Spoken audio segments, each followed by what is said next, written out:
মহিলা সকালবেলা নবীর কাছে গিয়া কয়, মুহাম্মদ, আগে তোমার কাছে একটা শয়তান আসতো, এখন বুঝে আসে না? আপনার এলাকাত নাউজুবিল্লাহ থাকলে কইতে পারেন। এই মহিলা কত খারাপ বুঝতে পারছেন? মানে জিবরাইলকে শয়তান কইছে। কত বড় বেয়াদব মহিলা।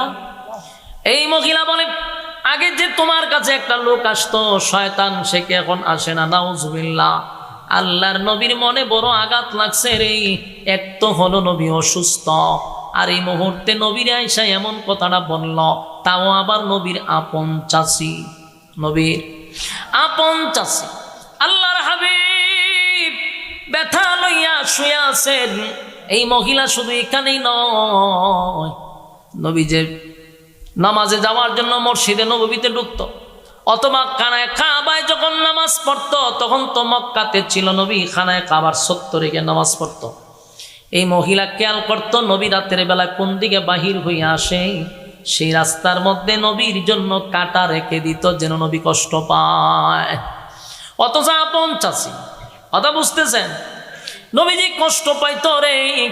শুধু এখানেই শেষ নয়, যখন আল্লাহর পয়গম্বর কালেমার দাওয়াত নিয়া মানুষের কাছে যাইত, এই মহিলা নবীর বিরুদ্ধে গিয়া মানুষকে মিথ্যা অপবাদ দিত, যে সাবধান, তার কথা কেউ শুনবা না, তার কথা কেউ মানবা না, এমনভাবে বিরোধিতা করত। আল্লাহর হাবিব একবার কালেমার দাওয়াত লইয়া মানুষের কাছে যখন যাইল, মানুষ নবীরে পাথর মারতে লাগলো। নবী চোখ দিয়া পানিও ছাড়ে না, মনে কোনো কষ্টও নাই। আঘাত, একের পর এক পাথরের আঘাত নবীর শরীরে। আল্লাহর হাবিব পাথরের আঘাত গুলি নবীর শরীরে পড়তেছিল, নবী কষ্ট পায় নাই। হঠাৎ করে তাকায়া দেখে ওই লোকদের মাঝখানে আবু লাহাবকে দেখা যায়। আল্লাহ নবী চিন্তা করলাম, এতক্ষণ আমাকে যারা পাথর মারছে, আমার চাচা যেহেতু এখানে হাজির, হয়তোবা আমার চাচা এটার তীব্র নিন্দা জানাবে। নবী আশা লইয়া সামনে গেছে, কিন্তু তাকায়া দেখে রে, মানুষের সঙ্গে আবু লাহাবও আমার নবীরে পাথর মারতে লাগলো। আবু লাহাবের পাথরের আঘাতে নবীর পা মোবারক দিয়া রক্ত বাহির হইতে লাগলো। আল্লাহ নবী আবার চোখ দিয়া পানি ছেড়া দিছে, নবীর চোখ দিয়া মুক্তার দানার মতো পানিগুলি পড়তেছিল। কান্না শুরু করছে। জিবরাইল নবীর সামনে এসে বলে, পয়গম্বর, কেন কান্দেন, কেন কাঁদেন? পাথরের আঘাতে আপনার পা দিয়া রক্ত পড়তেছিল, এই জন্য কান্দেন। আল্লাহ নবী বলেন, জিবরাইল রে, আমি আমার মালিকের দিনের দাওয়াত প্রচার প্রসার করার জন্য, কালেমার দাওয়াত দেওয়ার জন্য আমি বহু পাথরের আঘাত সহ্য করছি, আমার কষ্ট লাগে না। কেন লাগে না? আমার মালিক আমার দায়িত্ব দিছে, এই দায়িত্ব পালন করতে গিয়ে পাথরের আঘাত আমার সহ্য করতে হয়। মানুষ আমারে গালি দেয়, সহ্য করতে হয়, ধৈর্য ধারণ করতে হবে। কারণ আগেই বলছি, 13টা বছরের কর্মসূচি ছিল সম্পূর্ণটা ধৈর্য, কথা হয় না? 13 বছর পর্যন্ত ধৈর্য ধারণ করছে, একের পর এক পাথর মারছে, নবী কষ্ট লাগে না, আল্লাহর কাছে কোনো অভিযোগ করে না। কিন্তু নবীর কান্না দেখে জিবরাইল বলো, নবী গো, মাঝে মধ্যে দেখি কালেমার দাওয়াত লইয়া গেলে মানুষ আপনারে পাগল বলে, পিছন দিয়া গালি দেয়, পাথর মারে, কোনোদিন কান্দেন না, আজকে কেন আপনার চোখ দিয়া মুক্তার দানার মতো পানি পড়ে? আল্লাহ নবী চিৎকার দিয়া বলে, জিবরাইল, আমি এতদিন কান্দি না, আজকে কেন কান্দি? আমার দিলে বড় দারুণ ব্যথা লাগছে, কারণ আমার কষ্ট লাগছে। আমি কালেমার দাওয়াত দেই, মানুষ আমারে পাথর মারে না বুঝা, না চিনা আমারে পাথর মারে, এতে আমার কোনো কষ্ট লাগে না।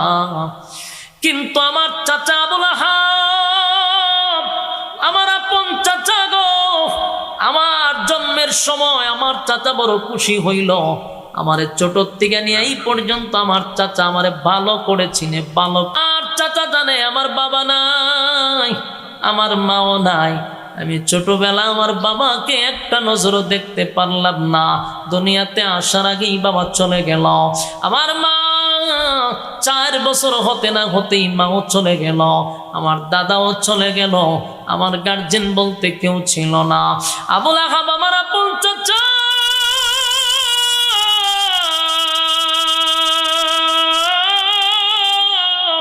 আমার চাচারে যখন আমি দেখলাম, দিন দিনের দাওয়াত লইয়া যখন আমি রাস্তা দিয়া বাহির হলাম, মানুষ আমারে পাথর মারতেছিল। চিন্তা করলাম আমার চাচা যেহেতু সামনে চলে আসছে, আর পাথর মারতে দিবে না, চাচা প্রতিবাদ করবে। কিন্তু জিবরাইল নেই। আমি তাকায়া দেখি আমার চাচা মানুষের সঙ্গে আমারেও ঢিল মারতে লাগলো। এই কষ্টটা আমি সহ্য করতে পারি না, তাই একা একা নবী কান্দে।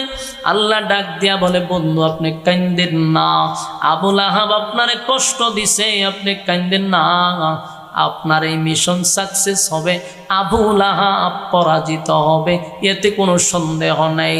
আমার যুবক ভাইরা, আল্লাহ নিজেই বন্ধুরে সান্ত্বনা দেয় রে। আবুল আহাবের বউ এটাও সহ্য করতে পারল না। আবুল আহাবের বউ মানুষের কাছে গিয়ে নবীর বিরুদ্ধে কথা বলে। আমার নবীর 4 জন ছেলে ছিল, এটা আপনারা জানেননি? জানে না? হারা জীবন কি শুনতেন? নবীর ছেলে কয়জন ছিল? 4 জন ছেলে ছিল। নবীর আল্লাহ ছেলেও দিছে, নবীর আল্লাহ মেয়েও দিছে। কিন্তু ছেলেগুলারে বালেগ হওয়ার আগেই আমার আল্লাহ দুনিয়ার থেকে বিদায় করছে। এটার বহুত কারণ আছে, এই কারণ আর বলতে গেলাম না। নবীর 4 জন ছেলে ছিল, বালেগ হওয়ার আগেই আল্লাহ দুনিয়ার থেকে বিদায় করে দিল।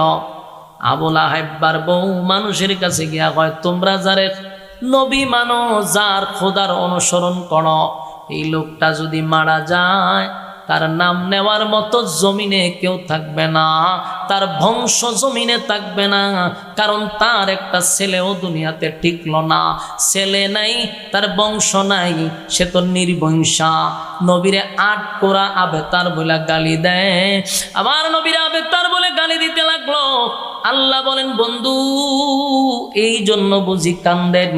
নবীর কান্না দেখে আল্লাহ সান্ত্বনা দিয়া বলে, বন্ধু কান্দেন না, আপনার কান্না আমি আল্লাহ বরদাস্ত করতে পারি না। যারা আপনাকে আবেতার বলে গালি দিছে গো পয়গম্বর, আপনারে আবেতার বলে গালি দিছে, আমি আল্লাহ এটা বরদাস্ত করতে পারি নাই। এর আগে আপনারে আবুল আহাব গালি দিছে, আমি আল্লাহ এটার প্রতিবাদ করছি। আবার আপনারে আবেতার বলে গালি দেয়, এটা আপনি প্রতিবাদ না করলেও আমি করলাম।